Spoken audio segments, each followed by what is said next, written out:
அன்பான தமிழ் நெஞ்சங்களுக்கு வணக்கம். 1000 வாசல் இதயம். கவிஞர் வரிகள்.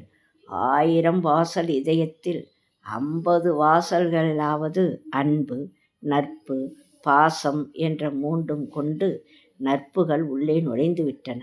நுழைந்த நட்புகளோ பாசம் என்ற சிலந்தி வலைக்குள் மனமகிழ்ந்து சிக்கிவிட்டன. அன்பால் வென்றுவிட்டன. அன்பு வாயில் ஒரு முறை நுழைந்து விட்டால் அவ்வளவுதான். சிலப்பதிகாரத்தில் மாதவி கோவலனுக்கு கடிதம் தீட்டுகிறாள். எப்படி? இப்படி. அக்காலத்திலேயே பெண்கள் கடிதம் எழுதும் முறை அறிந்திருந்தார்கள். செண்பகம், மாதவி, பச்சிலை, மருக்கொழுந்து, இருவாச்சி, மல்லிகை, வெட்டிவேர் ஆகியவற்றோடு இணைத்து செங்கழுநீர்ப்பூ இதழ்களால் சேர்த்து தொடுக்கப்பட்ட மாலையின் இடையே தாழை மலரின் வளைந்த மடலில் சிறு செண்பகப்பூவின் அரும்பினை கொண்டு செம்பஞ்சு குழம்பில் தோய்த்து ஒரு கடிதம். 64 கலை நுட்பங்களும் விளங்குமாறு எழுதினாள் மாதவி. அக்கடிதம் கோவலனால் படிக்கப்படவில்லை. பின்பு ஒரு கடிதம் எழுதினாள். தங்கள் பாதங்களின் முன் விழுந்து வணங்குகிறேன் என்று தொடங்குகிறது கடிதம். கடிதத்தின் வரிகள் தன்னுடைய பெற்றோருக்கும் பொருத்தமாக இருப்பதை அறிகிறான் கோவலன். குற்றமில்லாத பெற்றோர்களிடம் அக்கடிதத்தை தான் கொடுத்ததாக காட்டுமாறு தெரிவித்து அவர்கள் மனத்துயரை போக்குமாறு கௌசிகன் என்ற மறைவனிடம் கொடுத்து அனுப்பினான். அவ்வாறு நாகரீகமான பொதுவான வரிகள். அதுபோலத்தான் திரைப்பட பாடல் வரிகளில் நட்பிற்கு பொருத்தமான வரிகள் என்றால் அதை கூறுகிறேன். 12 நூற்றாண்டு சென்றது, அணை பழுதில்லாமல் காலங்களை வென்றது. கவிஞர். 12 நூற்றாண்டு அல்ல, அரை நூற்றாண்டு, 60 ஆண்டுகள், 3 மாதம் முதல் 60 ஆண்டுகள், இப்படி வகை வகையாய். அது அணை, அதனால் 12 நூற்றாண்டு. இது மனிதன், அவன் வாழ்வே பல வருடங்கள் மட்டும்தானே. இங்கேயும் நட்பு பழுதில்லாமல் தொடர்கிறது. அரண்மனையை சுற்றி அகழி இருக்கும், அதில் முதலைகள் இருக்கும். தெரிந்தவர் வந்தால் மட்டும் மேலிருந்து பார்த்துவிட்டு கோட்டைக்கு செல்லும் வாயில் திறக்கப்படும். பலவித நிலைகளில் பல மாறுபட்ட வேறுபட்ட குணங்கள். ஆனால் நட்பூவாய் மலர்ந்து மனம் வீச திரும்பி போக இயலாத நிலை. அன்பெனும் அணை கட்டப்பட்டு விட்டது. இது என்றுமே திறக்காத அணை. புதிய நட்பு வந்தால் மட்டுமே உடனடி திறப்பு, உள்ளே நுழைய மட்டும். இது ஒரு வழி பாதை, பார்த்து செல்லவும். ஒரு வியப்பான நிகழ்வு பலரது வாழ்விலும் நிகழ்ந்திருக்கும். என் வாழ்விலும் அற்புத நிகழ்வு. ஒரு சிலரை பார்க்கிறோம், உடனே பிடித்து விடுகிறது.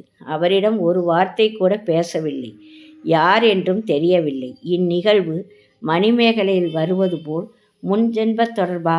செம்புலப் பெயர்நீர் போல அன்புடை நெஞ்சம் தான் கலந்தனவே என்ற குறுந்தொகை பாடல் வரிகளா?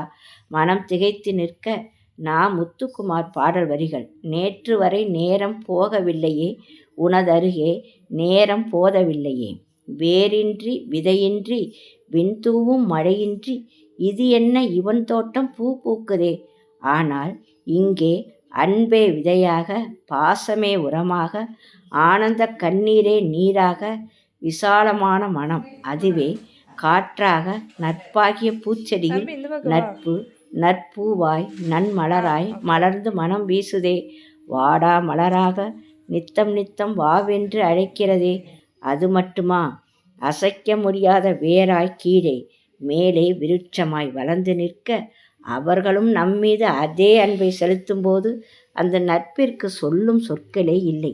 அது இதயம் எடுத்துக்கொண்ட இணையிலா நட்பு. அதுபோல் வந்தவர் சிலர். சிறு வயது நட்பு 60 ஆண்டுகள் ஆகிவிட்டன. அன்று ஒரு அலைபேசி இல்லையே. சின்னஞ்சிறு வயது முதல் சேர்ந்து நாம் பழகி வந்தோம். அந்த நாள் போனதம்மா, ஆனந்தம் போனதம்மா. பாடல் வரிகள். சிறு வயதில் வளர்ந்த ஊருக்கு செல்கிறோம். கிராமத்தில் ஒரு வசதி. பல வருடங்கள் ஓடினாலும் நாம் தேடி போவோரை ஒருவர் இல்லை என்றாலும் மற்றொருவர் கூறிவிடுவர். மனம் படபடக்கிறது. அந்த ஊரின் மண்ணை மிதித்தவுடன் உடல் சிலிர்க்கிறது. பழைய நினைவுகள். மாங்காய் அடித்தது, புளியங்காய் பறித்தது, குளத்தில் நீராடியது, ஞாபகங்கள் படமாய் வண்ண சித்திரமாய் மனதில் எழுகின்றன. அதோ அந்த குளமும் மகிழ மரமும் இன்றும் இருக்கின்றன. விவசாய பூமி அவ்வூர்.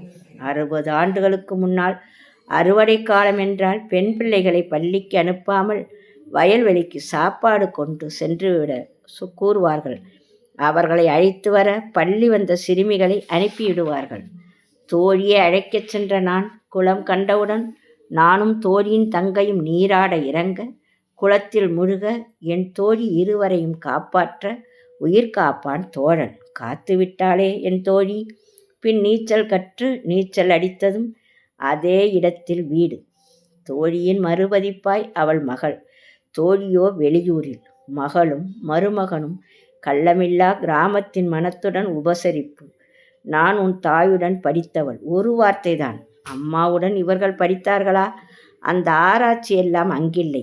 அறிவுக்கு 1000 கண்கள், அன்பிற்கு ஒன்றே ஒன்று கவிஞர். அலைபேசி எண் வாங்கி அழைக்க அங்கே அன்பின் வெளிப்பாடு. இருவர் மனதிலும் பசுமையாய் நட்பின் நிலைப்பாடு. அலைபேசி வழியே இன்னொரு தோழி வீட்டிற்கு சென்றும் அவள் அண்ணன் அண்ணி. தோழியோ வெளியூரில். அங்கும் அப்படியே. வீட்டு நிலை, தூரம், நேரம், இந்த 3 அந்த அன்பு இதயங்களை நேரில் பார்க்க முடியாமல் துக்கம் தொண்டை அடைக்க, அன்பு அரவணைக்க, ஒரு முறையாவது பார்த்துவிட மாட்டோமா? வாழ்வின் எல்லையில் இருக்கிறோம். எதுவும் செய்ய முடியாமல் இருதலை கொல்லி எறும்பாய் மனம் துடிக்கிறது. நீலக் கடல் அலையே என்ற நெஞ்சின் அலைகளடி என்ற வரிகளுக்கேற்ப நெஞ்சில் அன்பின் அலை அடிக்க, கரை தொடும் நினைவலைகள் கரையில் யாருமின்றி அலை தவிக்க, அந்த உண்மை உரைக்க மனம் ஏற்காமல் தள்ளாடி தடுமாறுகிறது. உயிர் காத்த தோழியின் செயல் இன்று நிகழ்ந்து இருந்தால் அரசின் பாராட்டும், தொலைக்காட்சியில் ஒளிபரப்பும், உலகமே வியந்து பாராட்டும் அப்பெண்ணை. ஆனால் என்னை அனுப்பிய பள்ளி ஆசிரியரின் நிலை, கண்ணீர் கூட ஒரு உயர்ந்த நட்பை பெற்றுத்தருமா? வீட்டை பிரிந்தது ஒன்று, தந்தையின் நினைவு ஒன்று. கல்லூரியில் கண்ணீர் வெள்ளமாய் நான். அவளுக்கு கல்லூரியில் தென்றல் என, எனக்கு தோழி என பெயர் வந்தது. தென்றல் இதமாய் இந்த தோழியை தீண்ட, வீடு வரை நட்பு வளர, இல்லக்கதவு என்றும் திறந்திருக்கும் என ஆட்டோகிராஃப் எழுத, ஏன் இப்படி என நான் கேட்க, உனக்கு மட்டும் அப்படித்தான் வந்தது என சொல்ல, தமிழில் அறச்சொற்கள் உண்டென்பது வாழ்வில் பழித்து விட்டதே. ஆம், அவள் வாழ்வு 1979 முடிந்துவிட, அவள் வீட்டுக்கதவு மட்டுமல்ல, அவள் அம்மா என் மற்றொரு தாயாக அன்பின் எல்லையில் நிற்க, நான் அவள் வீடு சென்ற அனைத்து நாட்களிலும் அதே அன்புடன், அலங்காரத்திற்கு கொஞ்சம் காரமாகவே கிராமம். அதனால் நான் போனால் முருங்கைக்கீரை அவர்கள் அம்மா பறிக்க, தெருவில் உள்ளவர்கள் அலங்காரம் வந்துள்ளதா என கேட்கும் அளவிற்கு அன்பு உபசரிப்பு. அவளுக்கு கடவுள் இல்லை என்பது உறுதியான கொள்கை. ஆனால் எனக்கு கடவுள் மீது அசைக்க முடியாத நம்பிக்கை. கொள்கையில் இருவேறு துருவங்கள், ஆனால் நட்பில் மாறுபட்ட துருவங்கள் ஒன்றை ஒன்று இழுத்து விட்டதோ? நான் சென்றவுடன் கோயில் அழைத்துச் செல்வாள். அங்கிருக்கும் தோழி வீடுகளுக்கும் அவளுக்கு பிடித்த பாடல். அங்கிருக்கும் தோழி வீடுகளுக்கும் அழைத்துச் செல்வாள். அவளுக்கு பிடித்த பாடல். தாயின் மடியில் தலை வைத்திருந்தாள். பேசுவது கிளியா? 2 பாடல்களும். அந்த பேசிய கிளி பேசாத கிளியாய் பறந்து விட்டது. என் விஷயத்தில் அவள் பாரிவள்ளல் மகள்தான். அன்பை வாரி வாரி வழங்கிவிட்டாள். ஒரு முறைக்கு மேல் நான் யாரையும் சாப்பிட சொல்லி கூற மாட்டேன். ஏனோ உன்னை மட்டும் கூறுகிறேன் என்பாள். அரசர் கல்லூரியில் படித்தபோது பூச்சி பல்லெடுக்க நானும் அவளும் தஞ்சை செல்ல, பல் எடுத்த பிறகு வாய் பேச முடியாமல் மண் தரையில் நான் எழுத அன்பு கரங்கள் படம் சென்றோம். முதலில் அவளுடன் பார்த்த படம். அதன் இறுதி காட்சி போலவே நடந்துவிட்டது. அதில் அண்ணன் தூக்கி வருகிறான் இறந்துவிட்ட தங்கையை. தாயின் அருகில் கிடத்துகிறான். ஆனால் இங்கே காட்சி வேறு. அவளே தாயின் மடியில் படிக்கிறாள். இறக்கும்போது எத்தனையோ எண்ணங்கள் இதயத்தில் மோதி இருக்காதோ? ஆனால் என்ன அலைகளில் நான் தான் மிதந்து மேலே நின்றேனோ? அன்னையின் அன்பு கரங்களில் அடைக்கலமாய் அவள் தந்தது என்னை என்று அந்த அன்னை சொல்ல அறிந்தேன். அவளின் இறுதி வார்த்தை முற்று பெற்ற வார்த்தை. எனக்கு ஏதாவது செய்ய நினைத்திருந்தால் அதை அலங்காரத்துக்கு செய்து பார் என்ற இறுதி வார்த்தை.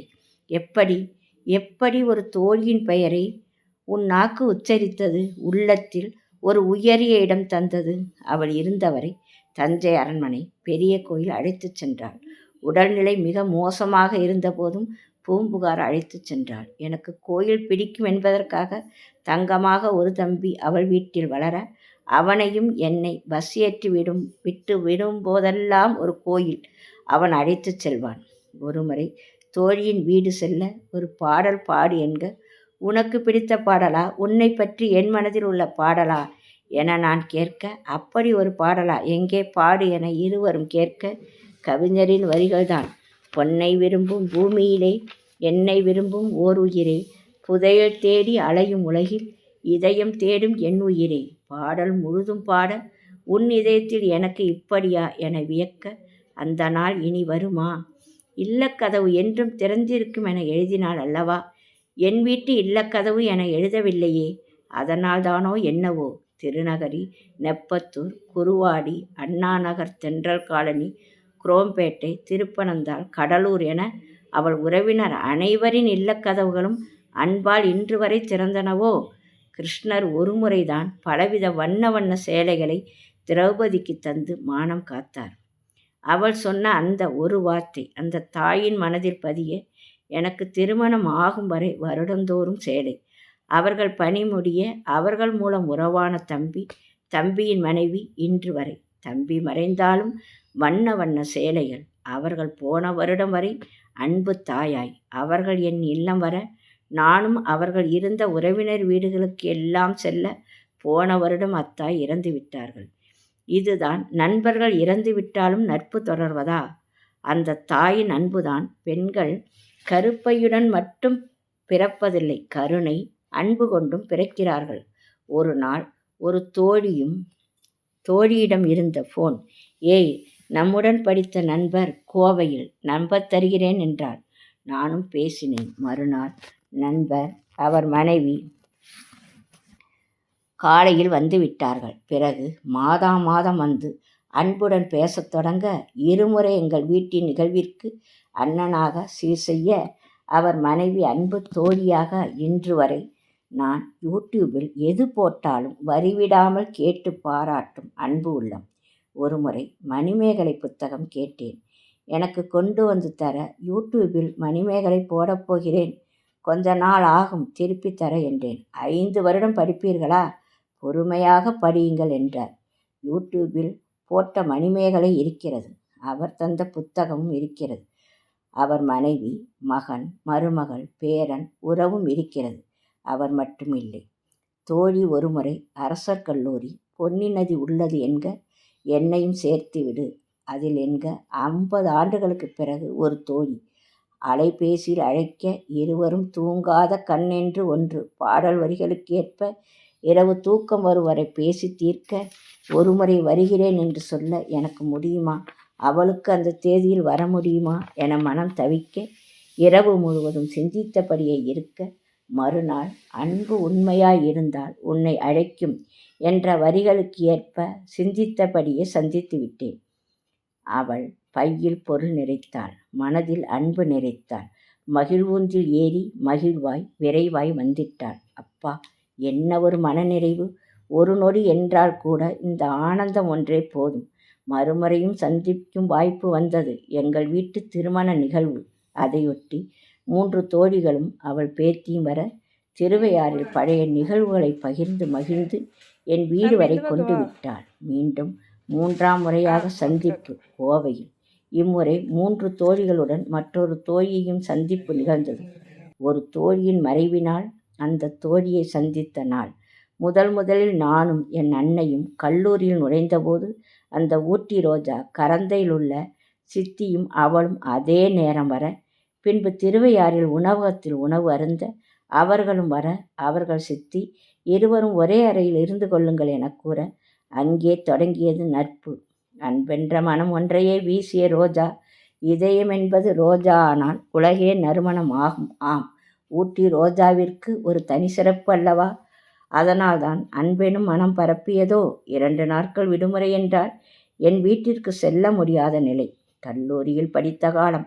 அவள் கரந்தைக்கு முன் சென்று என் இல்லாத தாத்தாவான உடல்நிலை சரியில்லை என்று கூறி யாரையோ அனுப்பி 2 நாட்களும் அவர்கள் வீட்டில் நானும் ஒரு பெண்ணாய் இருந்ததொரு காலம். ஊட்டிக்கு உன்னுடன் வானும் நானும் வந்தபோது உன்னால் முடிந்தவரை ஊட்டியை சுற்றி காட்டினாய். சினிமாவும் கோயிலும் பிடித்தது என்று அழைத்து போனாய். சித்திரை வருட பிறப்பன்று புது துணி கொடுத்து உடுத்தச் சொன்னாய். பொன்னி நதி குழுவால் சில தோழிகள் கிடைத்தவுடன் 3 மாதங்களாய் வாட்ஸ்அப்பில் பேசி மகிழ்ந்தோம். ஜகதாவை நேரில் கண்டு மகிழ்ந்தாய். புவனாவை கனவில் செலவில்லாமல் உனக்கு பிடித்தவை வாங்கி கொடுத்தாய். சொல்லி மகிழ்ந்தாய். எப்போது பேசினாலும் சாப்பிட்டீர்களா என்று 10 முறை கேட்டு மகிழ்ந்தாய். விருந்தோம்பும் பண்பு படுத்த படுக்கையாய் இருந்தபோதும் உன் பண்பும் அன்பும் மாறாத அதே நிலை. 50 ஆண்டுகளுக்கு பிறகும் உனக்கு பிடித்த பாடல் கண்கள் இரண்டும் உம்மை கண்டு பேசுமோ? ஒவ்வொரு முறையும் வாட்ஸ்அப்பில் வரும்போதும் ஜகதா பாட நீ கேட்டு மகிழ்ந்தாய். நான் வேலை நிமித்தம் கோவை வருக, நீ திருமண பந்தத்திலும் வேலை நிமித்தம் என்று கோவை வந்தாய். என் வீட்டு நிகழ்வில் நீ, உன் வீட்டு நிகழ்வில் நான் என மகிழ்ந்தோம். இனி என்று உன்னை கண்டு பேசுவோம். வானத்தில் நீ காத்திரு, ஒரு நாள் நானும் வருவேன் உன் அன்பு முகத்தை காண. ரயில் சிநேகம் என்பார்கள், அன்றுடன் முடிந்துவிடும் என்பார்கள். ஆனால் அதிலும் ஒரு நட்பு இன்று வரை. சில நாள் பழகிய ஒரு நட்பு. என் தம்பி மனைவி வியப்பாய் பார்க்க நான் சொன்னேன், எவ்வளவு நாள் பழகினோம் என்பதல்ல நட்பு, எப்படி மனமொத்து பழகினோம் என்பதே நட்பு. நட்பு நட்பூவாய் மலர்ந்து இருக்கும் வரையிலும் தொடரட்டும். அடுத்த தலைமுறையிலும் இணைந்து சிறக்கட்டும். அன்பே நட்பு, அழகே நட்பு. நட்பு என்பது ஒரு அன்பான கவிதை. அதை படிக்காமல் கிழித்து விடாதீர்கள். அழகான ஓவியம், காரணம் இல்லாமல் சிதைத்து விடாதீர்கள். அழகான புத்தகம், படிக்க மறந்து விடாதீர்கள். நட்பு ஒன்றே காலம் காலமாக எதையும் எதிர்பார்க்காமல் உயிர்ப்புடன் உலா வருகிறது. அதனை உணராமல் வாழ்ந்து விடாதீர்கள். ஒவ்வொரு மலரும் ஒவ்வொரு மனம்.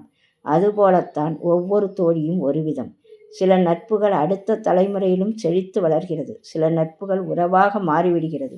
நாம் தோழியாய் ஆரம்பித்த நட்பு மகளாய், பாட்டியாய், அக்காவாய், அண்ணியாய், இப்படி 6 முதல் 11ஆம் வகுப்பு வரை உள்ள நட்பு. அது நடந்து நடந்து சென்று தேடிய நட்பு, மகிழ்வான நட்பு. நானும் தந்தையும் ஒரு ஊரிலிருந்து மற்றொரு ஊருக்கு நடந்து சென்றபோது என் தோழி எனக்களித்த மஞ்சள் 20 பைசா தங்கமாக என் மனதில் அவள் நட்பு. கல்லூரியில் பயின்றபோது விடுதியில் தங்காமல் இருவர் வீட்டிலிருந்து கல்லூரிக்கு தினமும் வருவார்கள். அப்படி இருவர். நான் மதியம் கிளம்பி மாலையில் ஒரு தோழி வீடு சென்று இரவு 2ஆம் காட்சி சினிமா அவள் குடும்பத்துடன் கண்டுகளித்து காலையில் விடுதிக்கு வந்து சேர்வேன். இப்படி 3 ஆண்டுகள் அவர்கள் வீட்டில் எது செய்தாலும் கொடுத்து விடுவார்கள்.